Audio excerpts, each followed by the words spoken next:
Bekicot. Ciki Priu lur, apa benar Zlatan Ibrahimovic masih main di AC Milan lur? Kok belum pensiun juga beliau? Trip kita kali ini akan bahas film dari negaranya beliau ya lur. Mana lagi kalau bukan Sweden alias Swedia ya lur. Dan filmnya berjudul ini lur.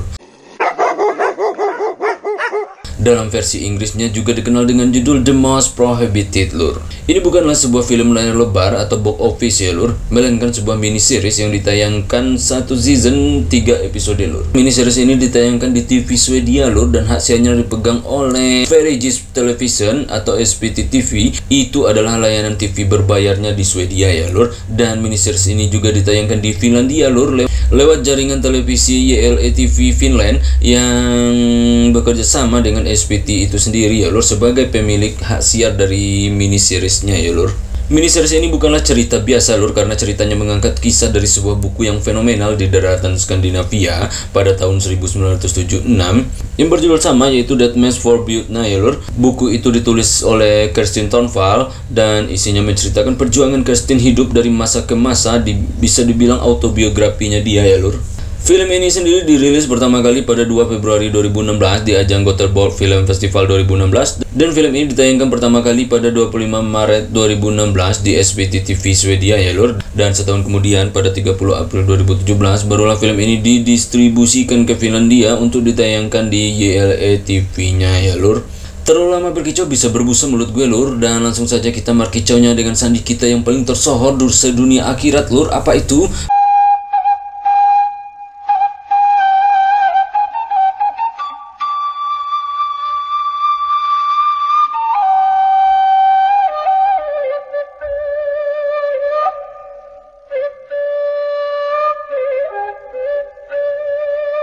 Bekicot. Sebelum gue jelasin filmnya, perlu gue ingat lur, mini series ini mengisahkan kisah kilas balik ya lur, masa lalu, masa sekarang, dan masa lalu lagi lur. Berlatarkan tahun 1959, film ini dimulai dengan dua orang yang bukan laki bini sedang bermain coklat lur. Dan ini adalah ide dari si cewek yang bernama Kerstin, diperankan oleh Cilla Torell. Ini dia orangnya lur. Ternyata hari itu mereka sedang ngiwi-ngiwi lur, dan si cowok bernama Thorsten diperankan oleh Magnus Rosman lur. Dan siapa mereka ini? Ternyata mereka ini adalah rekan kerja ya lur. Kerstin seorang penulis, sementara Thorsten itu adalah seorang penerbit lur. Oke lur, lanjut. Keesokan harinya Kerstin tengah meeting dengan timnya, dan di saat meeting Kerstin disibukin pula dengan ulah anak-anaknya yang masih kecil dan sibuk bermain lur. Dan pembantunya kesusahan menegur anak-anak Kerstin yang nakal itu ya lur. Dan di sini pula kita tahu Kerstin ini juga seorang ibu rumah tangga dengan 3 anak, dan dia mengurus suaminya juga di rumah lur. Wow. Dan hari itu Kerstin harus menyudahi lebih cepat meetingnya karena anak-anaknya pengen pulang cepat ya lur. Pembantunya pun hari itu sudah angkat tangan ngurusin anak-anaknya yang memang bandel banget lur.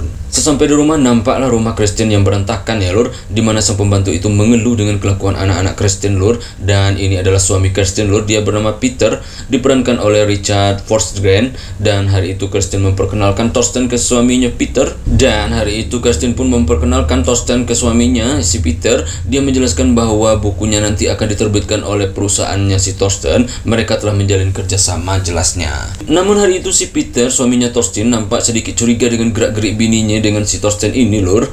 Padahal anak-anak mereka ada di ruangan tempat mereka sedang bekerja itu. Akhirnya Peter pun meminta Kerstin dan Thorsten menyudahi kerjasama mereka hari ini, karena dia ingin Kerstin mengurus anaknya yang hari itu nampak nakal banget lur. Akhirnya Thorsten pun pamit keluar ya lur. Di sini Kerstin sadar betul kalau lakinya nggak suka dengan Thorsten. Akhirnya mau nggak mau, suka nggak suka, Kerstin pun harus mengurus ketiga anaknya itu saat itu yang masih kecil-kecil ya lur. Dan malam harinya Kerstin mendiskusikan dengan suaminya si Peter. Ada apa dengan Peter? Karena dia terlihat nggak suka banget dengan Thorsten, dan suaminya langsung tudupin aja lur. Dia melihat Thorsten memandang Kerstin beda banget, seperti ada sesuatu. Dan di ruangan itu dia juga mendengar sepintas Thorsten memanggil Kerstin dengan mesra. Dia meminta Kerstin menyudahi kerjasama mereka, dan Kerstin dengan pintar pula lur, malam itu dia pun memujuk suaminya untuk bergelut. Dia menganggap lakinya cemburu dan membuang jauh-jauh prasangka buruk itu. Namun lakinya tak mengacukan rayuan Kerstin, karena si pembantu malam itu memanggil Kerstin, ada telepon untuknya. Nah, tibalah saat makan malam. Ternyata Kerstin kembali mendapat telepon. Dia meninggalkan meja makan dan menjawab telepon itu sangat lama sekali lur. Ternyata itu telepon dari Thorsten. Dan lakinya semakin cemburu melihat perangai bininya yang semakin menjadi-jadi ini ya lur. Udah ditegur tapi nggak tahu diri juga lur. Dan saat kembali ke meja makan, Kirsten mengatakan ke suaminya kalau dia ada proyek di luar kota. Itu adalah seminar dan dia harus menghadirinya demi membangun kerjasama dengan calon penerbit agar buku barunya bisa rilis lur. Tentu itu bohong ya lur, dan suaminya tidak menanggapi. Dia tidak melarang dan tidak mengiyakan, dia hanya diam lur. Dan ternyata anak-anaknya juga nggak mau mamanya pergi keluar kota ya lur. Dan di sini Peter merasa terbantu sekali tanpa harus menjawab pertanyaan bininya. Anaknya sudah menjawab. Nah, pusinglah si Kirsten itu akhirnya lur. Dia bingung bagaimana caranya inilah sulitnya kalau bini kerja ya lur. Makanya yang kerja itu laki bae lur, bini itu di rumah aja.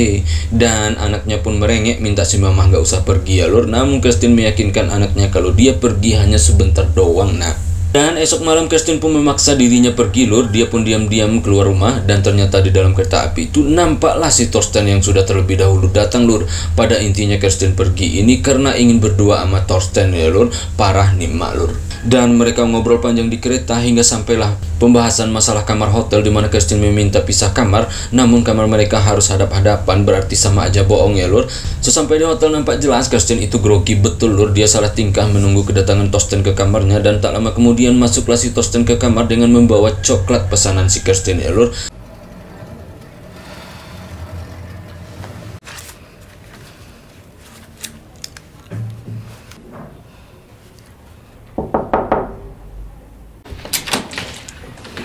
Familjeflickas memoarer av de Boer. Dan Thorsten memulai semuanya terlebih dahulu, di mana dia ngekiss si Kirsten terlebih dahulu.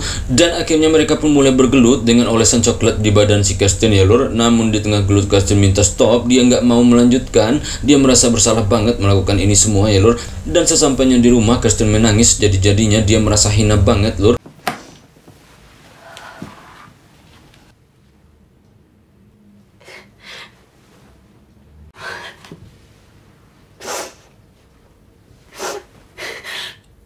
Dan ternyata malam itu pembantunya belum bobok lur. Akhirnya dia pun memutuskan curhat ke pembantunya ini tentang apa yang dialaminya sekarang. Dan dia curhat tentang apa yang dialaminya masa lalu dulu lur. Dan ini poin penting banget di film ini lur. Simak baik-baik. Dan malam itu Kirsten menceritakan ke si pembantu bahwa di usia 3 tahun dia hidup dengan ibunya setelah ditinggal mati oleh ayah tercintanya lur. Dan semenjak itu dia sangat dikekang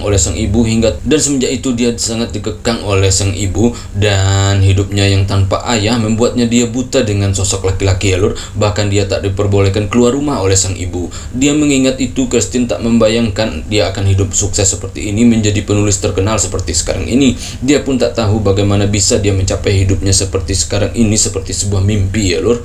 Oleh karena perlakuan sang mama pula, dia merasa dirinya kurang perhatian dari seorang sosok laki-laki ya lur. Akhirnya dia pun serong. Bahkan malam ini dia bilang dia serong dengan Thorsten yang datang ke rumah kemarin, akunya ke si pembantu. Dan dia telah melakukan 2 kali sejauh ini. Kirsten yakin pembantunya yang sudah 10 tahun bersama mereka akan menyimpan rahasia ini. Makanya dia yakin curhat ya lur. Sebelum tidur malam itu Kirsten memperhatikan anak-anaknya. Dia nggak ingin anak-anaknya kurang kasih sayang seperti dirinya. Dan malam itu dia pun memeluk suaminya untuk ngajak gelut lur, karena meninggalkan mereka seharian. Dan suaminya yang tengah tertidur usai menina bobokkan anak mereka menolak ajakan gelut si Kirsten ya lur. Kirsten malam itu menyadari kalau suaminya masih marah dengannya lur. Seperti sebelum-sebelumnya lur, Kirsten selalu membuang masalah hidupnya dengan menulis lur. Dia selalu menulis bagian hidupnya menjadi bait-bait yang indah untuk buku-bukunya. Hari itu sebelum pergi Kirsten memperhatikan anak-anaknya tengah asik bermain dengan si pembantu. Dan di sini Kirsten merasa anaknya sangat jauh dengan dirinya lur, malah lebih dekat dengan pembantunya. Dan dia pun pergi menemui penerbit buku yang baru seperti perintah suaminya ya lur, untuk meninggalkan si Thorsten, cari yang baru aja. Dan hari itu dia pun mencapai kesepakatan dengan si penerbit baru lur. Lagian namanya mulai terkenal juga, jadi nggak susah dia mencari penerbit yang mau menerbitkan bukunya ya lur. Nej, de vet att de skulle inte stå ut. De skulle bara vilja fly och jobba. Tyvärr kan vi inte ta in det. Seras titt på brösten, om du ursäktar. Nej, precis. Det är därför sådana som Eva finns. Som inte har några. Dia menelpon suami tercintanya dengan sangat bahagia bahwa dia mendapat calon penerbit baru. Namun respon dari suaminya sangat buruk sekali lur. Menjawab telepon si Kirsten Kenapa? Suaminya tahu kalau bininya serong lur. Itu dia dengar dari pembantunya barusan aja lur. Dan ternyata curhatnya malam tadi diceritakan oleh pembantunya ke suaminya ya lur. Dan dia meminta Kirsten pulang sekarang juga. Dan malam itu tiba-tiba saja Kirsten yang tengah gemetar duduk dengan pembantu mereka melihat suaminya keluar dari kamar. Tiba-tiba saja suaminya ngekis batu lur di depan Kirsten. Tidak hanya Kirsten yang melihat, ternyata anak mereka juga melihat kejadian itu semua. Dan suaminya menanyakan ke Kirsten apa rasanya dikhianati, apakah Kirsten berbesar hati melihat itu. Kirsten menangis lur.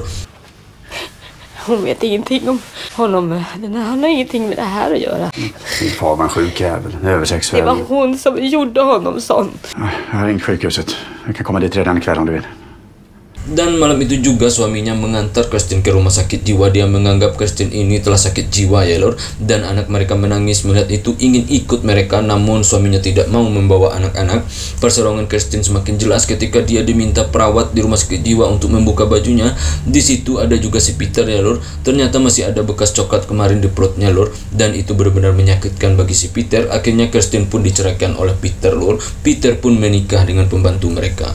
Sebulan sudah Kirsten dirawat. Kirsten menelpon ibunya. Dia meminta bantuan ke ibunya untuk menjamin dirinya keluar dari rumah sakit jiwa. Dan ibu yang sudah tua dan diabaikan Kirsten selama ini dan dianggapnya kejam itu dengan senang hati membantu Kirsten ya lor. Ibu tetaplah ibu ya lor. Dan akhirnya Kirsten pun keluar dengan jaminan sang ibu. Dan di situ terlihat Kirsten disambut oleh anak-anaknya juga yang kecil ya lor. Dia sangat senang karena anaknya yang sulung bersama dengan suaminya lor. Kirsten pun memulai hidup baru bersama ibu dan kedua anaknya yang masih kecil lor. Ska jag? Om en liten stund faktiskt. Vad är det du säger? Där de spelar dragspel. Ja. Där de har fina kläder. Kommer ni ihåg att jag har berättat för er om en stad som heter Paris? Dragspel. Men det kan ju inte resa iväg nu. Dan ternyata kegilaan si Kirsten ini belum usai lur. Baru 1 hari keluar rumah sakit jiwa, dia datang ke sebuah bar dan dia menyewa sebuah kamar lur. Dan dengan lincahnya Kirsten memanggil pelayan bar untuk datang ke kamarnya. Dan tanpa basa-basi Kirsten minta gelut lur. Dan adegan gelut ini benar-benar keren lur. Kirsten menunjukkan skill tingkat dewa. Maaf ya lur, gue sensor bahaya soalnya. Gue menghargai kebijakan komunitas YouTube lur soalnya.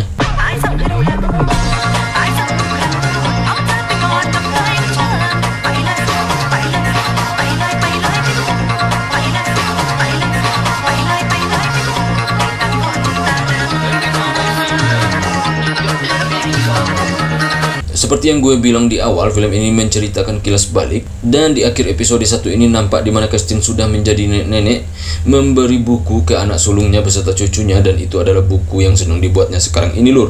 Episode 1 pun selesai lur. Selesai itu usai ya lur. Dan usai itu tamat ya lur. Berarti tamat lur. Selesai.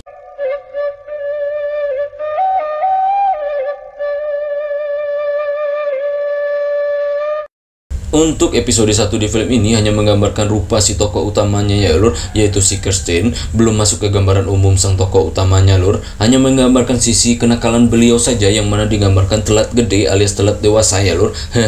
Di pertengahan film sebenarnya digambarkan penampakan Kirsten saat menjadi nenek yang gue cut lur, seperti cuplikan yang gue sematkan di ending lur. Dimana itulah kilas baliknya seperti yang gue jelaskan di pertama tadi lagi lur. Film ini merupakan cerita kilas balik. Di dalam filmnya terdapat tokohnya di masa sekarang, dan film itu sendiri diceritakan oleh sang tokoh tersebut yang difilmkan pula ya lur.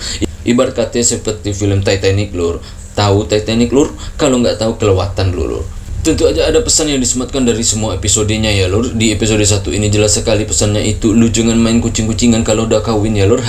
Itu sama saja bermain api lur. Terbakar itu panas lur. Mau main kucing-kucingan dengan lakinya, dikucingin dulu sama si laki lur. Oke lur, jangan lupa lur, simak episode 2 nya lur. Ciao.